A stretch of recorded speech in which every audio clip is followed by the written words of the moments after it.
Bonjour, nous continuons donc notre exploration tout au long de l'exposé du travail du docteur Yves Cousigou sur la physiologie des microbes dans son fascicule donc publié en 1992 et qui s'intitulait La phobie des microbes et manie vaccinale. Alors ici, nous abordons le chapitre « La fermentation est un acte de nutrition des microbes ». La nutrition des microbes est une fermentation extra- ou intracellulaire. C'est à Béchamp que revient le grand mérite d'avoir ramené le phénomène mystérieux de la fermentation au phénomène mieux connu de la nutrition des êtres vivants. Et dès 1864, conférer les comptes rendus de l'Académie des sciences du 4 avril 1864, Béchamp exposait en termes qui n'avaient rien d'ambigu la théorie de la fermentation considérée comme phénomène de nutrition. Ouvrez les guillemets, nous citons donc Béchamp dans ce paragraphe. Pour moi, dit-il, la fermentation et les autres fermentations par ferments organisés ne sont pas des fermentations proprement dites.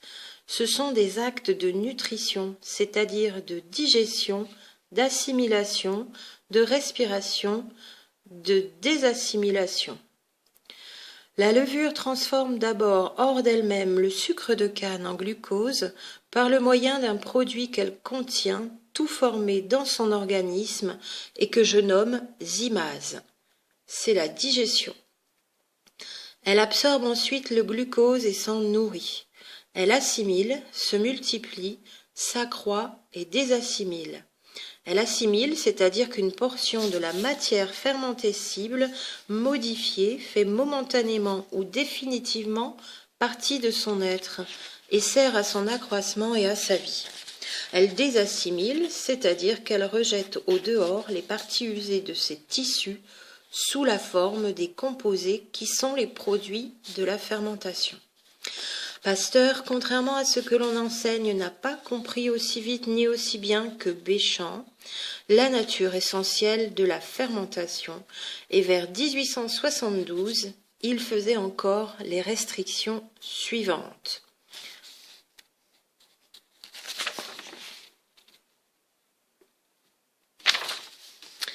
Ce qui sépare les phénomènes chimiques des fermentations d'une foule d'autres, et particulièrement des actes de la vie commune, c'est le fait de la décomposition d'un poids de matière fermentescible bien supérieur au poids du ferment en action.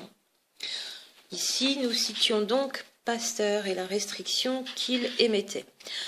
À cela, le professeur Béchamp répondait, avec juste raison, qu'un homme en se nourrissant peut décomposer un poids de matière alimentaire, tonnes de viande, de pain, bien supérieur à son propre poids, et sécréter par ses émonctoires des tonnes de produits désassimilés.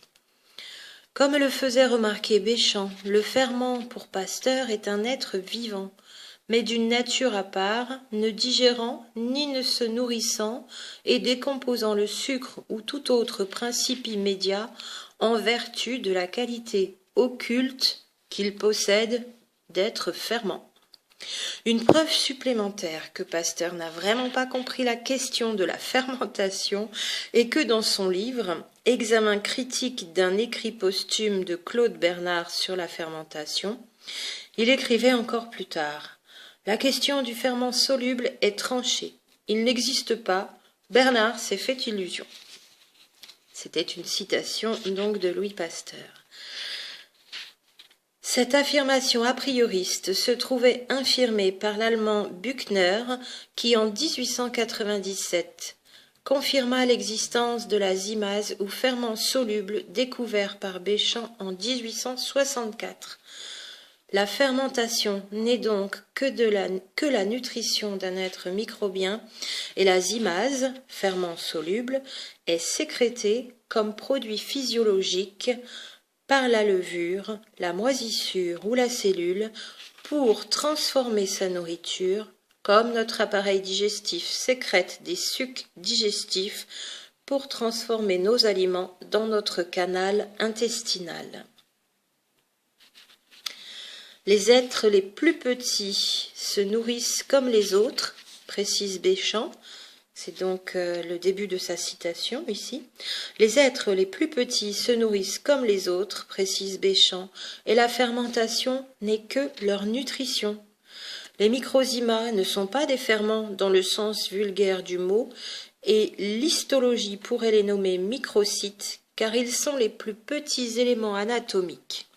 Il faut se garder de nier et de négliger le rôle des êtres les plus petits, mais il faut tout autant se garder de croire qu'ils ont été créés dans un but de finalité. Ils sont d'abord des êtres qui se nourrissent comme les autres, et si le struggle for life était une loi de la nature, ce que je ne crois pas, eux aussi lutteraient pour la vie, puisqu'on ne peut pas vivre sans se nourrir. Mais en saine philosophie, un être vivant n'existe d'abord que pour lui-même. Fin de citation du professeur Antoine Béchamp. Les ferments, enzymes et microzymes, différenciés et les imases sécrétées par les mycéliums anatomiques de la cellule n'existent et ne se conservent qu'à la condition de se nourrir. Ces éléments anatomophysiologiques de la cellule modifient le liquide nutritif qui circule dans le réseau protoplasmique sous la poussée systolique. Il le digère pour l'assimiler, le consommer pour leur accroissement, puis il désassimile. La fermentation, c'est-à-dire la nutrition intra-organique, est comparable à la fermentation extra-organique, et tous les prétendus ferments ne sont que des êtres se nourrissant comme les autres. Les toxines sont aussi des êtres bien vivants. Ce sont des éléments figurés, les hymospores de la culture dont elles proviennent, se référer pour cela à Jules Tissot.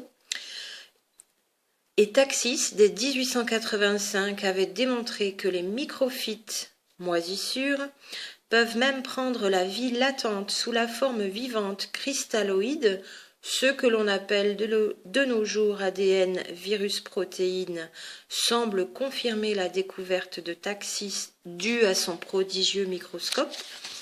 Vous l'avez dans les vidéos précédentes, l'expérience de Taxis en 1885. La physiologie d'une seule cellule est donc d'une complexité étonnante et Béchamp nous a fait comprendre que parmi les produits qu'elle désassimile, il y en a qui étaient excrémenticiels, pour elle sont récrémenticiels, c'est-à-dire nutritifs, pour d'autres cellules du corps dont elle fait partie. Et qu'est-ce qui est définitivement éliminé à l'extérieur de l'organisme par les émonctoires? C'est ce qui ne peut plus être utilisé par aucun élément anatomophysiologique.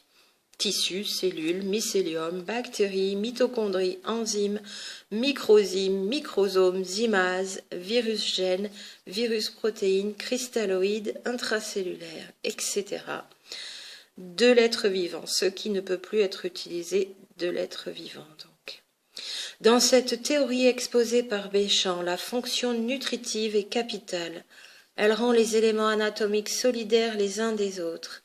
Et la vie du tout vivant n'est que la résultante des vies particulières de ces éléments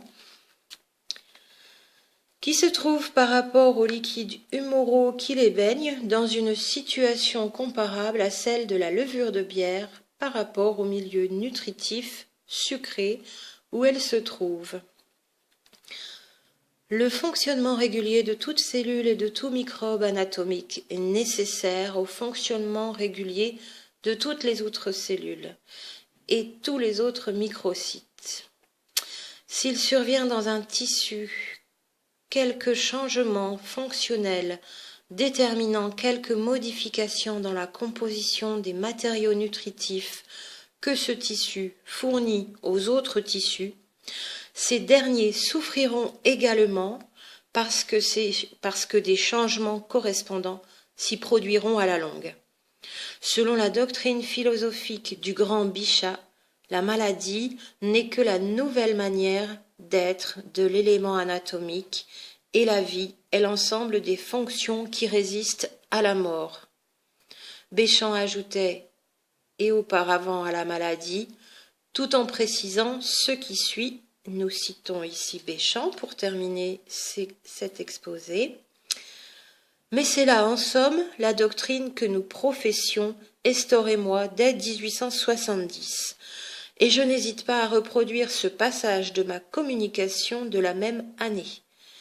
Pendant l'état de santé, disais-je, les microzymas de l'organisme agissent harmoniquement, et notre vie est, dans toute l'acceptation du mot, une fermentation régulière. Dans l'état de maladie, les microzymas agissent anharmoniquement, la fermentation est régulièrement troublée. Voici pour la fin de cette citation de Béchamp qui rappelait encore ses conclusions. En vous souhaitant une bonne réflexion à l'exposé de tous ces travaux, à très bientôt.